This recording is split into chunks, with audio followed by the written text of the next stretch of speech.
Вітаємо у відео про мапу екологічної нерівності, також відому як мапа EHD. У ньому ми розповімо про типові налаштування мапи EHD, навчимо, як орієнтуватись у ній, розглянемо накладення і покажемо простий приклад користування мапою. Щоб дізнатися більше про процес розроблення мапи EHD, перейдіть за посиланням doh.va.go/ehdmap. Відкривши мапу EHD, ви побачите невелике вступне вікно з інформацією про те, як нею користуватися. Якщо навести курсор на жовті цифри, з'явиться додаткова інформація про те, як користуватися різними частинами мапи. Натисніть ОК, щоб закрити вступне вікно і відкрити саму мапу. Типовий перегляд відображає рейтинги екологічної нерівності в кожній громаді та переписній ділянці. Ці рейтинги розраховують, використовуючи дані за 25 темами або показниками. До них належать дані про забруднення, соціально-економічні чинники і стан здоров'я. Громади оцінюють за шкалою від 1 до 10, де 10 позначає громади, які найбільше потерпають від екологічної нерівності, а одиниця – ті, які потерпають найменше. Крім того, типовий перегляд відображає переписні ділянки з племінними територіями. Такі ділянки є пріоритетним напрямком для інвестицій, покликаних зменшити екологічну нерівність. Оскільки мапа показує усереднені дані переписної ділянки, рейтинг може не відповідати вашому особистому досвіду. Закликаємо усіх користувачів мапи, від членів громад до працівників державних установ, ознайомитися з додатковою інформацією, як от звіти щодо громад і племен, а також дізнаватися більше про ситуацію в цьому районі та штаті. Щоб орієнтуватися по мапі, вам знадобляться 4 основні функції. По-перше, у лівій частині екрана є бічна панель з додатковою інформацією про користування мапою EHD та посиланням на корисні матеріали. Ви можете завантажити набори даних на порталі Washington Open Geospatial Data Portal, а також відкрити за посиланням повний звіт мапи EHD.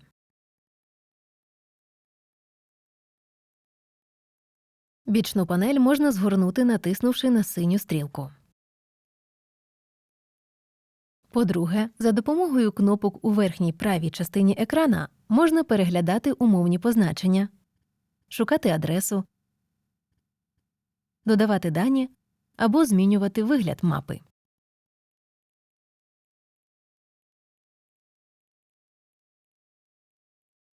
По-третє, за допомогою темно-синього меню ліворуч можна змінювати відображення шарів даних.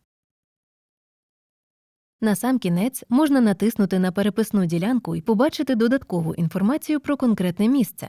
Тепер ми докладніше розберемо, як користуватися цими функціями.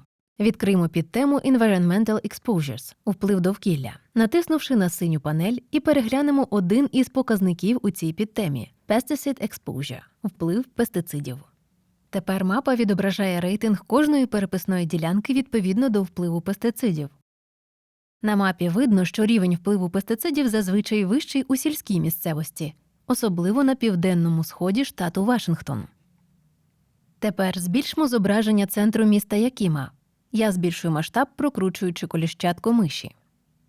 Ви також можете знайти місце, увівши поштовий індекс, назву міста або номер переписної ділянки в полі пошуку у верхній правій частині екрана.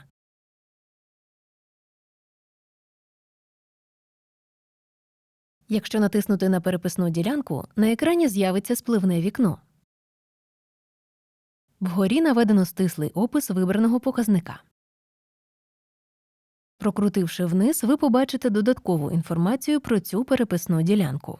Загальний рейтинг EHD цієї ділянки – 10, тобто це одна з громад, які найбільше потерпають від екологічної нерівності. Це зумовлено високими показниками чинників забруднення і населення, які використовували під час розрахунку загального рейтингу EHD-ділянки. Наприклад, вплив диму від стихійних пожеж, вплив свинцю від житлових будинків, населення з низьким рівнем доходів і смертність від серцево-судинних захворювань. Натиснувши на назву будь-якого із цих показників, відкриється нова вкладка, де можна переглянути примітку до даних цього показника. На цій сторінці вказано більше інформації.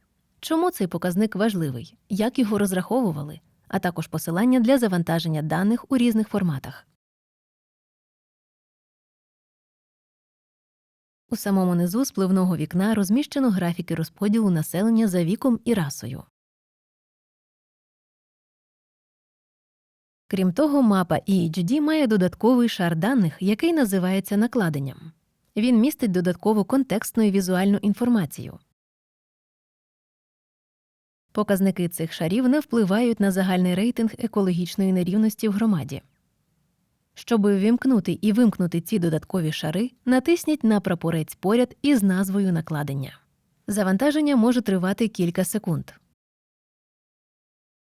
Якщо натиснути на дані накладення на мапі, на екрані з'явиться спливне вікно, у якому міститься короткий опис накладення і посилання на джерело вихідних даних. Щоб завантажити дані накладення, натисніть на 3 сірі крапки поряд із назвою накладення і потім на «Експорт». Деякі накладення, як от ділянки з племінними територіями, повністю охоплюють переписну ділянку. Тобто, якщо натиснути на переписну ділянку, ви не побачите головне спливне вікно, яке ми розглядали в попередньому розділі відео. Щоб відкрити повне спливне вікно, вимкніть шар накладення, прибравши синій прапорець, або натискайте на стрілки внизу ліворуч спливного вікна, щоб побачити додаткову інформацію про активний шар. Зараз це Pesticide Concentration – концентрація пестицидів. Дякуємо, що переглянули відео про користування мапою EHD. Сподіваємося, цей цінний інструмент допоможе забезпечити кращу підтримку громад. Дізнайтеся більше про процес розроблення мапи EHD на сторінці doh.va.gov/ehdmap.